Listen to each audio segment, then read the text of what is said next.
Hey, it's good to see you again. In my last video, I forgot to pick a build for my mage's run to level 70. But then I realized it would take a decent amount of time after I wanted to expand on things a bit more, and it should stand alone anyways. That just means the video I had planned for this one and had been writing will just be pushed back to the next video. Let's zone in and get rolling.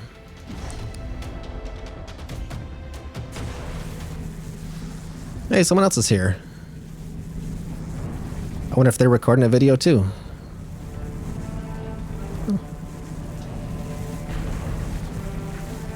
Like all of the classes and builds in the game, mages can do a lot of different things depending on what your chosen playstyle might be. They're really good overall for their different roles that they can go. They're not the best DPS choices for PvE content, when other classes can do that just a little bit better. But they're the absolute kings of PvP with their Harbinger and Warlock builds I'll talk about briefly in a little bit. They're also great tanks and healers as well. I'll give a brief overview of some of the preset options you can pick from, and the different souls that you can choose for this class. I'll skip over the tank, healing, and support presets because I won't be using them for this the rest of these videos. But I will say that the Archon Soul and the three presets or custom ones you can do are the absolute kings of PvE support, if that's what you wanted to play. They're like stupidly overpowered from what I hear.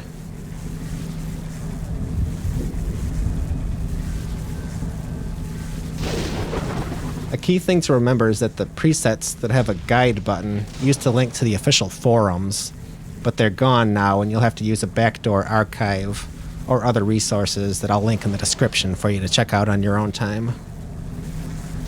The presets can streamline the learning process and take some thinking away for leveling if you're new to the game or relearning it like I am.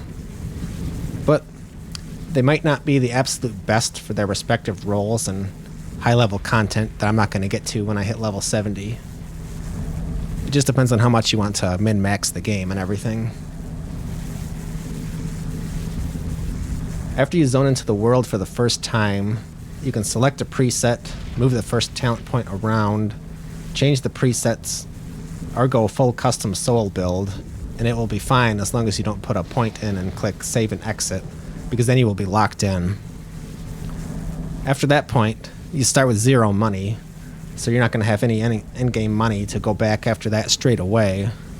You could always just make a new character if you made a mistake or you change your mind, because it only takes a minute or less to make a new one if you just wanted a copy of what you did.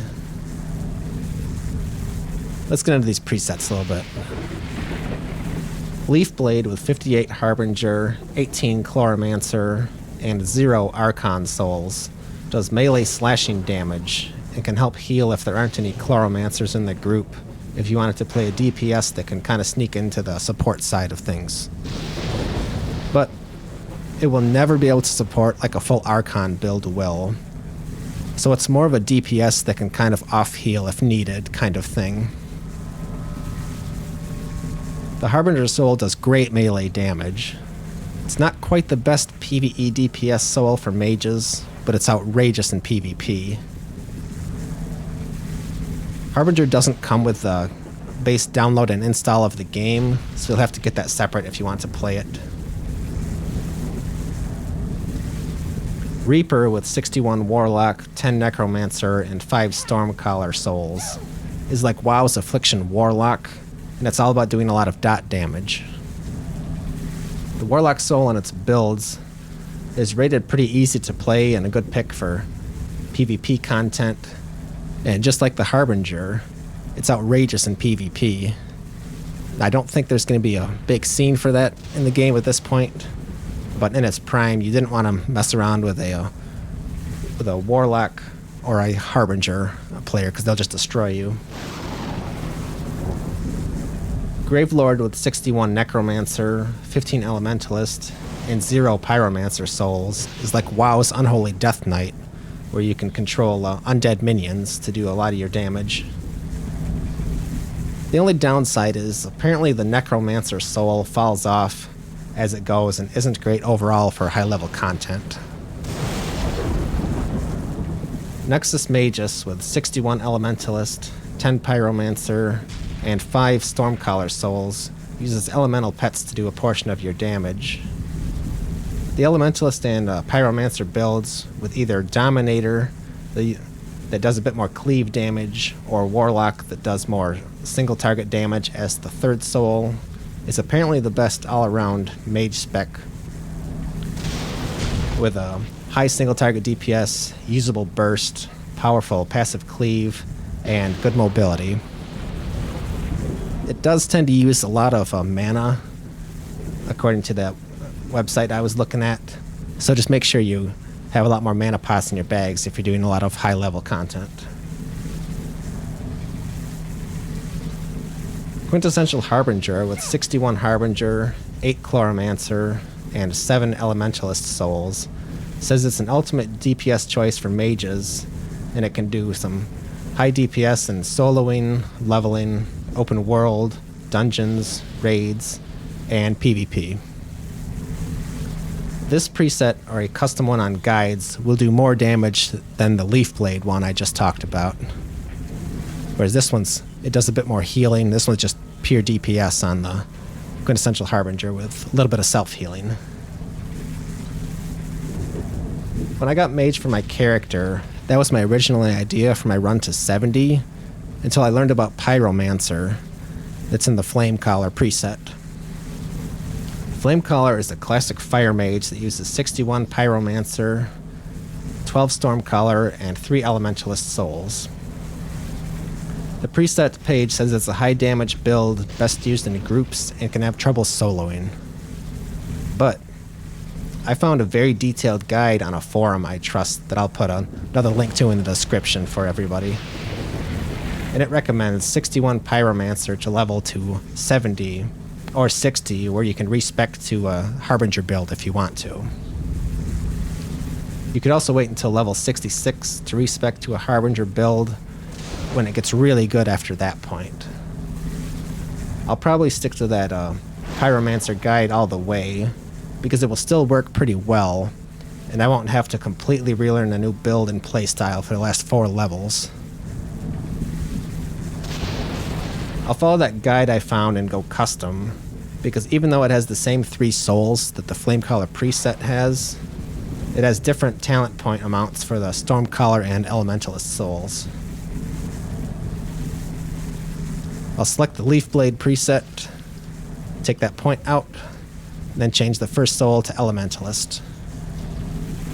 This pops up just saying that it will invalidate your purpose selection. It just means you won't get that shiny arrow that's moving up and down to kind of guide your way because you've chose to go custom, which is fine because I'll be following that guide perfectly.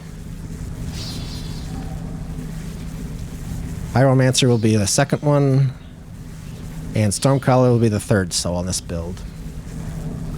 It doesn't matter where you put the three souls in their trees when you're doing a build, but I just wanted to follow the guide there, and that's just the way it has it. It's just going to be a little bit easier for me to look over and say, okay, boom, there's the next point.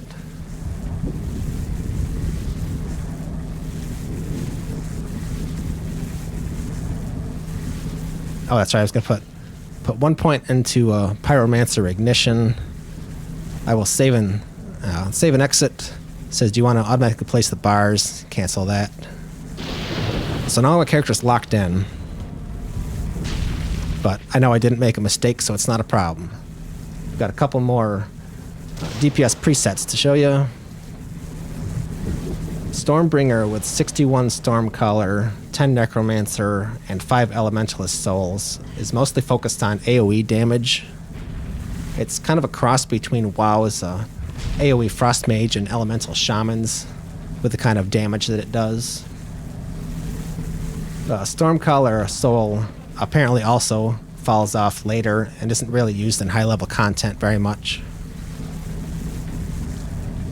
Wild's Mage with 61 Mystic Archer, 8 Chloromancer, and 7 Arbiter Souls is completely different because they get a special bow called the Crumbling Ivory Magus that no other class or spec in the bow, no other class or spec in the game can use. But there's a big negative on this one, that the Mystic Archer Soul is apparently horrible in design and strength compared to some of the guides, and it's highly not recommended. So there is another reason to not spend any money on this game to get this soul that doesn't come with the initial download and install.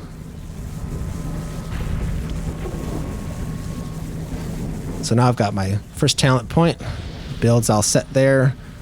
I'll deal with action bars after, and that's all I got for you. In my next video, I'll talk about the patron and why I have it, and I'm sure you're getting tired of hearing that. You'd probably prefer to be rickrolled at this point. Yeah, I'll take it easy. I'll see you in the next one.